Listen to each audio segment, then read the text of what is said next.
السلام علیکم ورحمۃ اللہ وبرکاتہ۔ پروگرام تلخیص معانی القرآن کی 57ویں نشست میں آپ کا خیر مقدم ہے۔ آج کی اس نشست میں سورۃ الاحقاف سورہ نمبر 46 کا خلاصہ پیش خدمت ہوگا۔ سورۃ الاحقاف مکیہ، وجہ تسمیہ اس سورہ کی آیت نمبر 21 میں یمن کے قریب ریگستانی علاقے میں واقع احقاف نامی ایک بستی کا تذکرہ ہے، جو قوم عاد کی بستی ہے جہاں ہود علیہ السلام کو مبعوث کیا گیا تھا۔ اسی مناسبت سے اس سورہ کا نام سورۃ الاحقاف رکھا گیا ہے۔ زمان نزول، یہ سورہ مکی ہے اور مکہ کے آخری ایام میں نازل ہونے والی سورتوں میں سے ایک ہے، کیونکہ سن 10 نبوی یعنی نبوت کے 10ویں سال سفر طائف سے واپسی پر جنوں کی ایک جماعت نے آپ پر ایمان لایا تھا، جس کا تذکرہ اس سورہ میں کیا گیا ہے۔ مرکزی مضمون: تعصب و ہٹ دھرمی کا انجام بڑا خطرناک ہوتا ہے۔ اگر کفار و مشرکین اس سے باز نہیں آئے تو ان کا بھی انجام بڑا بھیانک ہوگا۔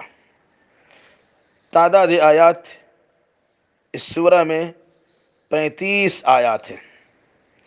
آیت نمبر 1 حروف مقطعات پر مشتمل ہے۔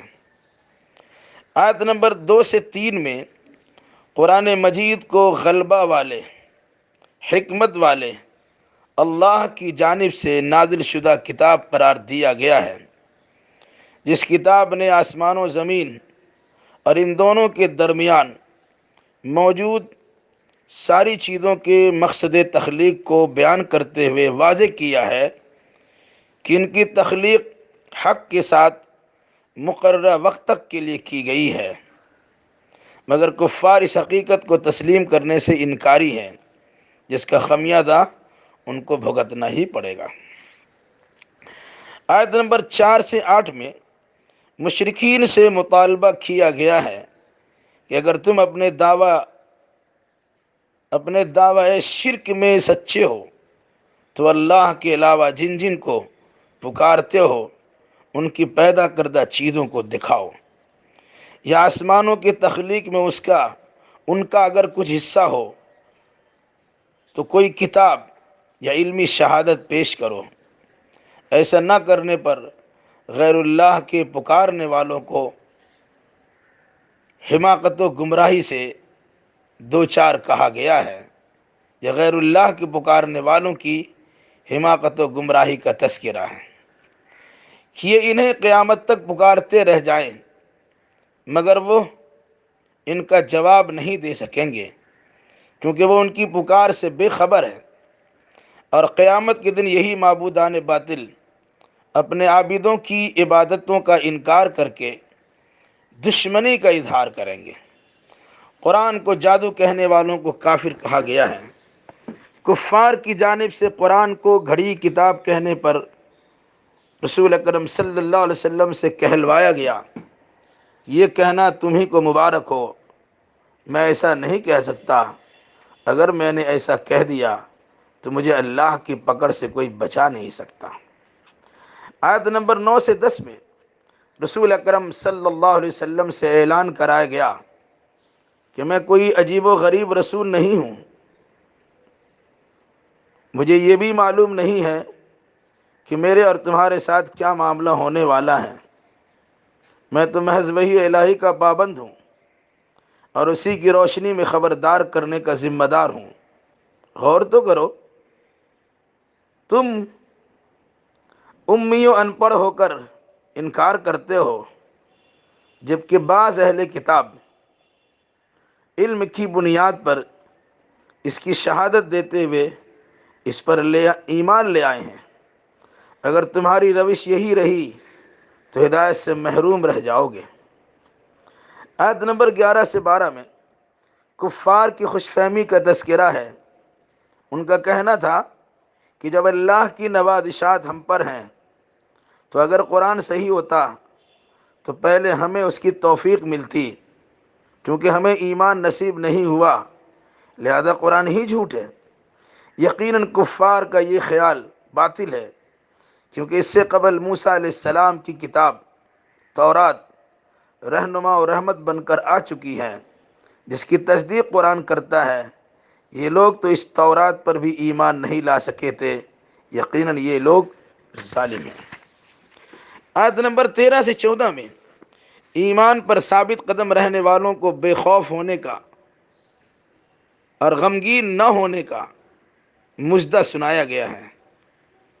انہیں ان کے اعمال صالحہ کی بدولت ہمیشہ ہمیشہ کی جنت عطا کی جائے گی۔ آیت نمبر 15 سے 16 میں والدین کے ساتھ حسن سلوک کرنے والے اور بطور خاص مال جیسی عظیم نعمت کی قدردانی کرنے والے انسان کی سراہنا کی گئی ہے۔ ماں جیسی عظیم نعمت کی قدردانی کرنے والے انسان کی سراہنا کی گئی ہے۔ ماں نے تکلیف در تکلیف، زمانہ حمل، وقت ولادت اور مدت رضاعت کل ملا کر پورے 30 مہینے اس کی مکمل نگہداشت کی۔ بچپن سے جوانی، عقل و شعور، طاقت و توانائی کی منزلوں تک پہنچا دیا۔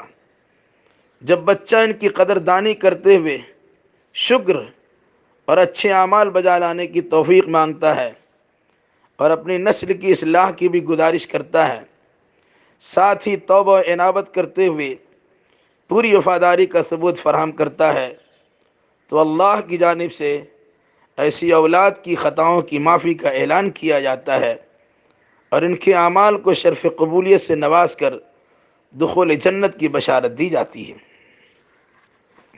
آیت نمبر 17 سے 18 میں ناخلف اولاد کی سزا کے طور پر جہنم کا ذکر ہے، جس نے اپنے والدین کی نصیحتوں کو بالائے طاق رکھ دیا اور عقیدہ آخرت کو فرسودہ کہانی سے تعبیر کیا، تو ایسے لوگ بالیقین تباہی و بربادی سے دوچار ہونے والے ہیں، کیونکہ ان سے قبل بھی جن و انس میں ایسے افراد گزر چکے ہیں، جیسا ان کے ساتھ معاملہ ہوا ویسا ہی معاملہ ان کے ساتھ بھی ہونے والا ہے۔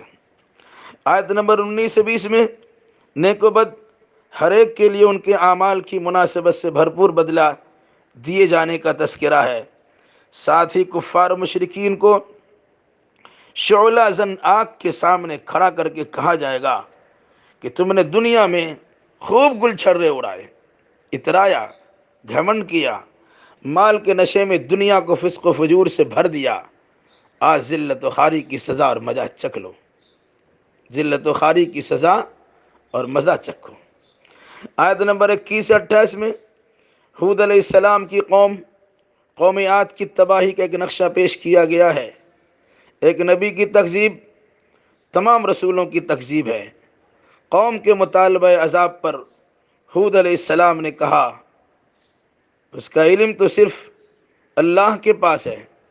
رسول سے مطالبہ عذاب کرنے والے پر جہالت کا فتویٰ دیا گیا، وجہ اس کی اپنے اقتدار کا غلط استعمال کرنا، آنکھ، کان، دل و دماغ جیسی اللہ کی نعمتوں کی قدر نہ کرنا اور ان کا صحیح مصرف نہ لینا ہے، جس کے پاداش میں ان پر یکایک گھنگور گھٹا چھا گئی اور تباہ و برباد کرنے والے طوفانی باد بارہ نے ان کے بارونق محلات و مکانات کو اجڑے دیار میں تبدیل کر دیا۔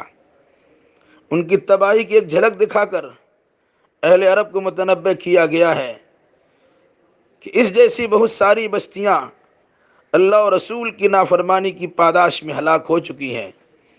اس مصیبت کی گھڑی میں کوئی بھی ان کی مدد کو نہ آ سکا، بلکہ معبودان باطل بھی ان کی دستگیری و فریاد رسی نہ کر سکے، لہذا اپنی عاقبت بنانے کے لیے اللہ اور رسول کی تعلیمات پر عمل پیرا ہو جاؤ۔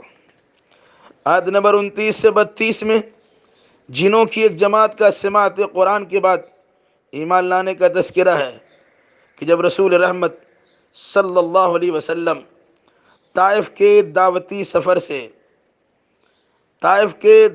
سفر کے دورہ سے حزن و ملال کے ساتھ مکہ باہر تشریف لا رہے تھے تو اللہ نے جنوں کی ایک جماعت کو مشرف اسلام فرما کر رسول اکرم صلی اللہ علیہ وسلم کے غم و اندوہ کو ختم کر دیا۔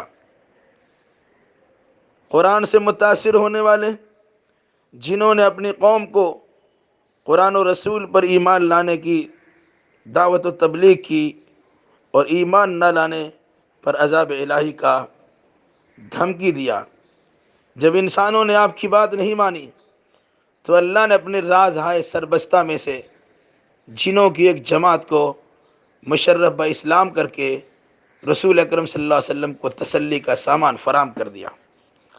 آیت نمبر 33 سے 34 میں آسمان و زمین میں غور و فکر کی دعوت دی گئی ہے، ساتھ ہی مرنے کے بعد دوبارہ زندہ کیے جانے کا تذکرہ کیا گیا ہے اور خبردار کیا گیا ہے کہ اگر اس دنیا میں اپنی اصلاح نہیں کر سکے تو آخرت میں برے انجام سے دوچار ہو کر رہو گے۔ کفار کو جہنم رسید کر کے پوچھا جائے گا، کیا یہ حق اور سچ نہیں ہے جس کا تم انکار کرتے تھے؟ اب اس کا مزہ چکھو۔ آیت نمبر 35 میں رسول اکرم صلی اللہ علیہ وسلم سمیت ہر ایک داعی و مبلغ کو صبر کی تلقین کی گئی ہے کہ اولو العزم رسولوں کے نقش قدم پر چلتے ہوئے صبر کیجئے، فاسقوں کی تباہی مقدر ہو چکی ہے، لہذا اس میں جلد بازی نہ کیجیے۔